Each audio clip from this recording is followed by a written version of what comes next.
Good evening, friends.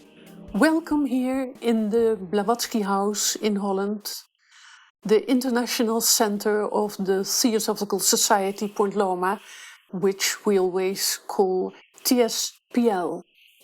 This will be a very special evening because we are glad to present to you tonight our special peace issue, which with the hopefully inspiring title, Everyone a Peacemaker.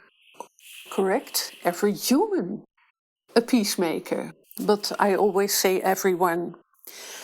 And we publish this special peace issue of our magazine in English, in Dutch, and in German. Our Portuguese and Spanish editions are practically ready to print, and also our Russian edition. And we hope to spread that Russian edition all over Europe.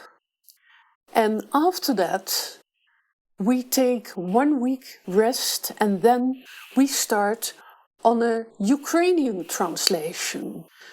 Why are we doing this? Because we have really the idea that it is necessary, it is absolutely necessary in this time, in this world. Because the ideas you find in the Theosophia, the common source of all religions and philosophies, are the perfect basis to understand war, and to end war, and to prevent war. Wars, the many wars in recent history all over the world, and now happening in Europe. For it is naive to think that it is just a conflict between two countries. We, all of us, are indirectly involved and responsible. So it is good when everyone reads our peace issue. But this special has been written as well to become master of your own inner wars, your own inner struggles in times that are very troublesome for you. For inner wars and outer wars follow the same rules and the same laws. What did we do? A group of 15 of our members decided that it was time to fill this peace issue with ideas you can use as a peacemaker, an active, skilled, balanced peacemaker. 3 of us are here tonight to present these ideas, to help you on your way to understand these ideas better when you read the articles. We wrote 9 articles. Let us show them to you. And if you read the titles, you see that the first 3 articles are filled with ideas about how to prevent war, how to act long before a war has started. And you see that article 4, 5 and 6 deal with everything that is necessary during the war. How to help, how to keep your conscience and not be taken by the violence of that moment. And the last 3 articles, mediation based on unity, lasting peace, and especially what can I do and what can I do now? All questions we help you to answer in this peace issue, and those 3 last articles also form a block tonight.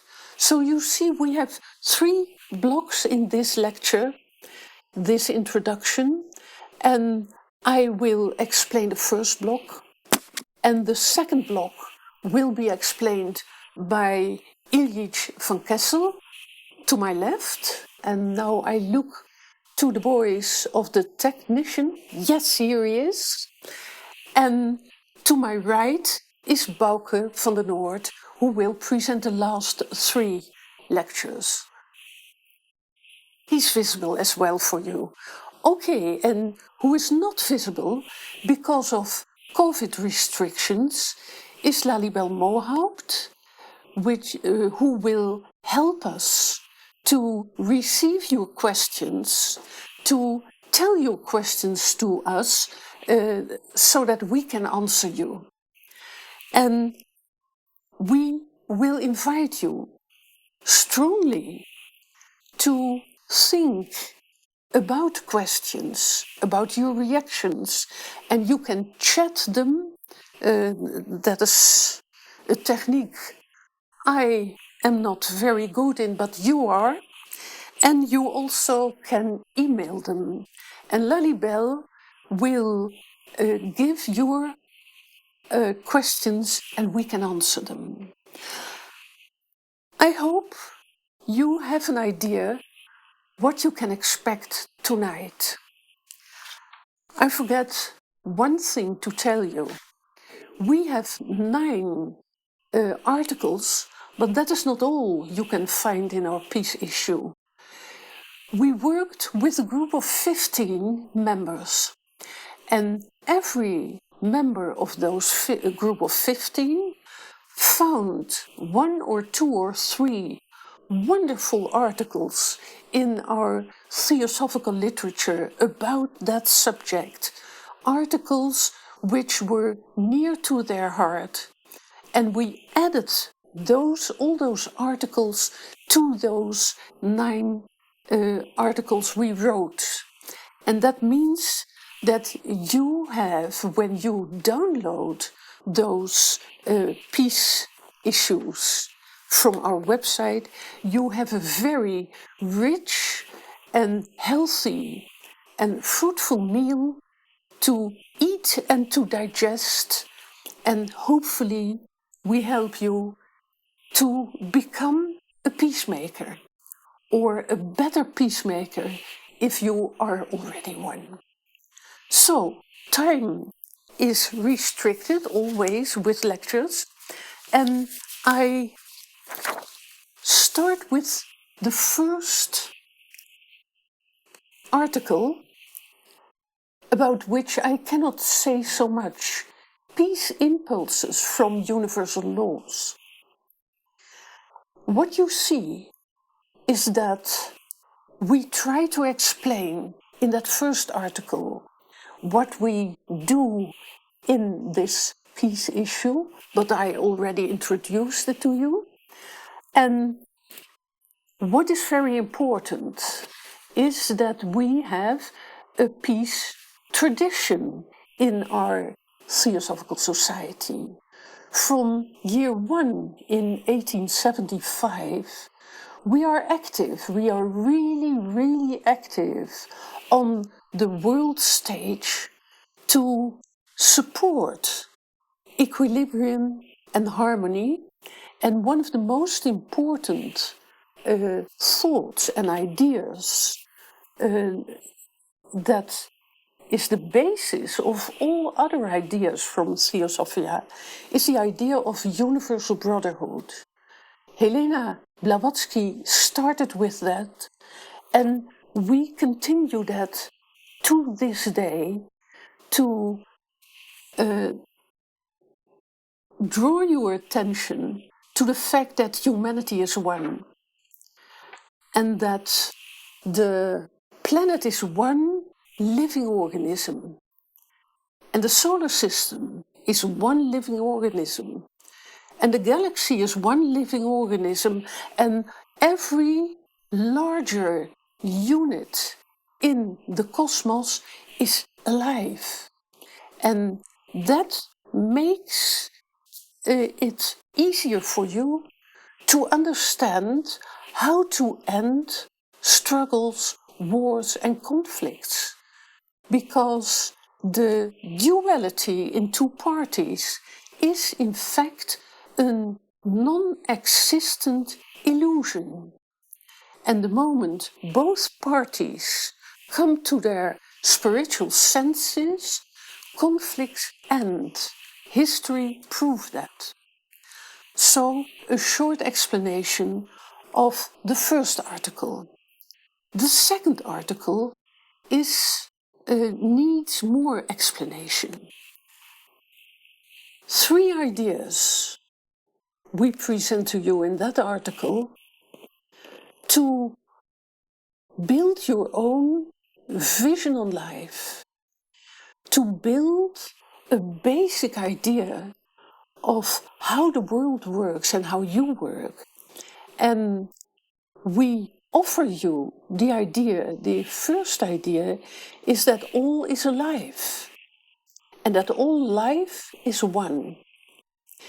And in fact, we ask you not to accept that idea, but to try it out within yourself and also by looking around you. And only when your inner monitor says you that it is true, then accept it. We never push an idea through your throat. And the second idea, we build it up. There it is. The second idea is that when the cosmos is one living web of life, that on all the cross points of that web are living beings. And all those living beings are connected, are interconnected by all those threads in that web of life, that tissue, that living tissue of life. And because all beings are interconnected, and all beings have all the possibilities of the total cosmos within them, therefore, all beings have the same possibilities. And therefore, are all beings are the ocean of life, that large infinite web. They are it. And when I am that web and you are that web, that means that we are one. And that is the basis of the idea of universal brotherhood. I tell it you now very shortly, but if you think about it when you download that issue, that peace issue, and you read it and you think about it, then something within you starts to see it clearer and better, not in the 3 minutes that I give you that idea. Please, how do you say that in English? Chew on it. It is Dutch translated, but I hope you understand what I mean. What is the third idea? That is that in that enormous cosmic web of life, all those living units, all those living beings are in a constant interaction. That web of life is pulsating, and all the living beings are interrelated and interconnected and influence each other. And the last sentence, all beings grow only through interaction with each other. It is the interaction with your fellow humans, with your fellow atoms, with your fellow suns, by which you grow and learn. We all need each other because we are each other. And to grow universally, you need the universe. You need every living being. 3 ideas in that second article. And the time I have left, I want to show you what the third article offers you. Let us see. The third article, the origin and prevention of war. And I want to show you a little example from internet. I found a statement of Carl Gustav Jung, and he says, thinking is difficult. That's why most people judge. And that is such a truth that you cannot go around it. He was totally right. And see that within yourself. Most of the time, we judge others. And not so negatively, but we judge. And judging means that our personality is making comments and forms opinions about the personality of another human being. And what we forget is that behind someone's personality, there's the real inner man. And it must be true that that is behind all the personalities around you, because you know by yourself that you are so much more than your personality that you show to the world. You are so much more, you know that. So others are also more than you can see. And that forming of opinions is in fact what in Buddhism is called Sakkayaditthi. And Sakkayaditthi is the habit of, how must I say that? Of thinking that you are your personality, while you are not your personality. You are an inner human being, and in fact you are an inner God. And the moment you identify with your personality, and you only look at the personalities of other people, then that is the illusion of separateness. The idea that you are separate from other human beings. In Buddhism, that is the worst attitude you can have. Because at that moment you are not able to see the oneness, to see that universal brotherhood. And I show it to you. Here is Buddhism. And what you see is that you think I am my personality and I have to compete with all other personalities. And that, friends, is the main cause of wars and conflicts. It is simple, but find it out within yourself, and then you find the way how you can overcome that. What is the Theosophical remedy to that? I show you. That is the idea of universal brotherhood, the innate sense of oneness. There is a part within you that knows that you are one with the universe and one with all other living beings. And in Eastern philosophies, people say, I am Tat.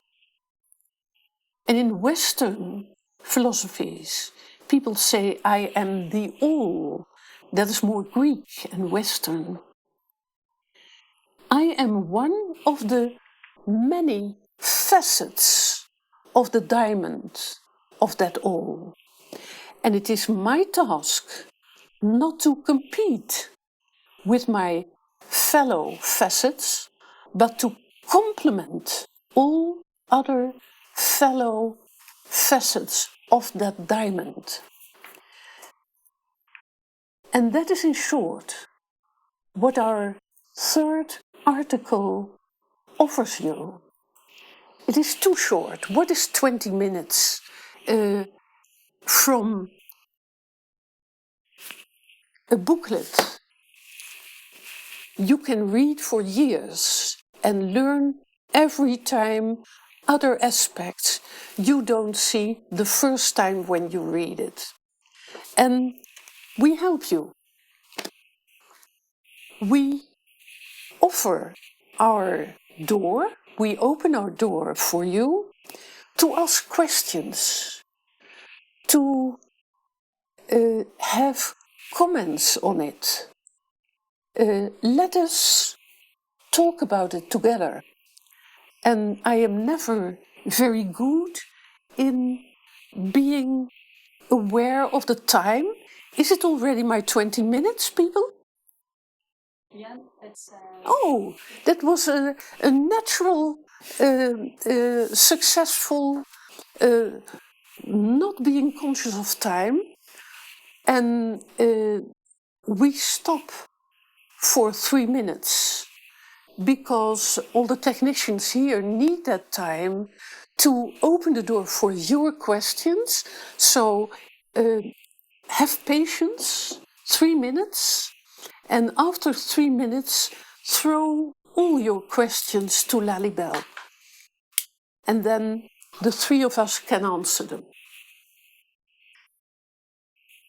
Friends, I see that we restart. Your questions, we like to hear. Yes, we've received one through email.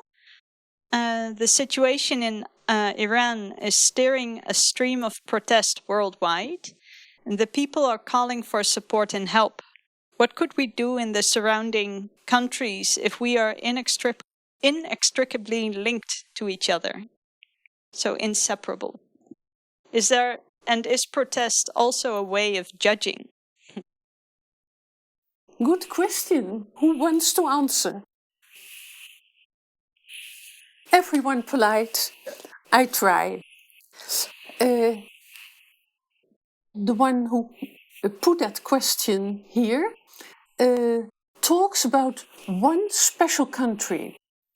And there are more countries in the world where people want to protest. In Asia, in America, on many places, not only Iran. And what you see is that people choose for their vision that things have to change, sometimes the form of protest. And sometimes it works, but not always.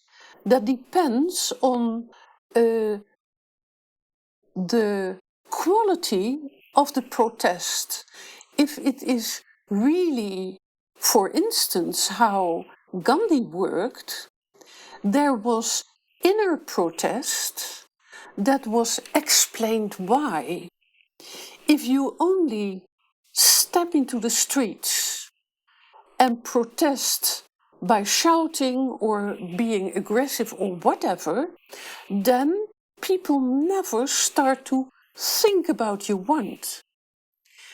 If you protest in a way that you exchange ideas, then something happens. So protest is good, provided that it is an inner protest of exchanging ideas.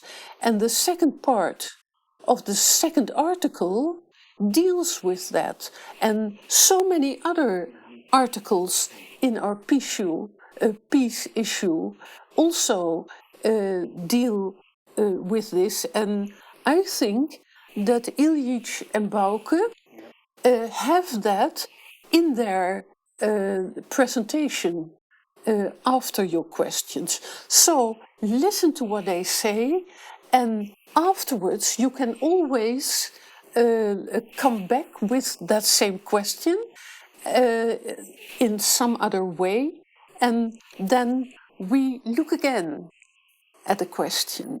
Is there something to add? Yeah, can I add something? If you want to. I think also when there is protest, there is often a very strong impulse to the things that people don't want. So they want to get rid of things. And we saw it also in other countries. And some of these protests were successful. But then later you see that that problems come back in the same way as they were before the protest. And I think that even if you manage to succeed while protesting, it is very important afterwards to work actively on a new spiritual vision that you want to have in the country. Because otherwise you will automatically fall back to the negativity, because that was where the thoughts were based on. And thoughts will always manifest. So I think that's a good thing to think about. Yes. Can I add something to that, Iljitsj? In our organization, there is one golden rule. The only criticism you can have is in the form of a better idea, of a better solution. That is the best criticism. And I think that on world politics level, the same rules, it is a golden rule there as well. Yes. And in the question was also implicit, is it a judgment if you protest? And the way you explained it now is that it is not a judgment anymore, but it is a vision of something more truthful, yes, more real or ethical. Yes. Mm-hmm. You see how good it is that 3 people are sitting here. Yes. Lalibel, do you have more questions? Yes, I have another question. How does thinking about oneness help to bring peace in the current situation? Okay, yeah, I look at you both. Wait till the third part and then it will be explained and we can come back on it later, I would say. Unless you want to say something about it already. No, there's one little footnote. Thinking about is not enough. That is the motto of our organization, also with the Theosophical thoughts and ideas. Studying those ideas is not enough in life. We have to transform them into real actions by which the suffering of humanity is ameliorated. If that doesn't happen and only small groups of Theosophical or other students are looking at each other and studying and thinking of oneness, then the world doesn't change at all. We have to broaden that, and that will be in the 2 next blocks, how it works. Okay, so we'll wait for that. We have one more question. When you think about the inseparable connection, can you say that when we have small conflicts, that those contribute to large conflict? Good question. Yeah. Yes? Can I? Ga je gang? Yes. I think when you look to a conflict, you are focused and the news and everything is focused on that one specific conflict. But I think we are not always aware of the fact that every thought and every action in the world contributes to a certain conflict. You can probably see it as snow falling on a mountain, and then you walk, and on one step the avalanche is appearing, and then you think, the avalanche or the conflict appears due to this one specific step or this one specific thing that didn't work out well. But on the background, all these thoughts, desirous thoughts, I will talk about it a little bit later in my part of this lecture, contribute to the conflict. So there you also see that you have tremendous impact on also restoring harmony. But for this moment, I think that's enough. Now there's one thing I want to add. Not only a small conflict with your family, your neighbors, or whatever, but also a conflict within yourself. Those conflicts within yourself are also adding to the tension of the inner atmosphere of this planet. And for some reason, if that tension becomes too high, then there will be an explosion, either a vulcan, or a war, or another conflict. So everything we think and wish adds to the health or the disease of our living planet. Yeah, I can imagine in the sense that you have the topic, but when you zoom out, it's also like positivity, negativity, the attitude someone is responding with. Yeah. Okay. So we are all a small snowflake in that avalanche of Iljitsj. Okay. These were all the questions? Yeah. Okay. What is the next thing we do? I think it's my part. Yes? Yeah. You start? Yes. Okay. Okay, so in the first part of this lecture,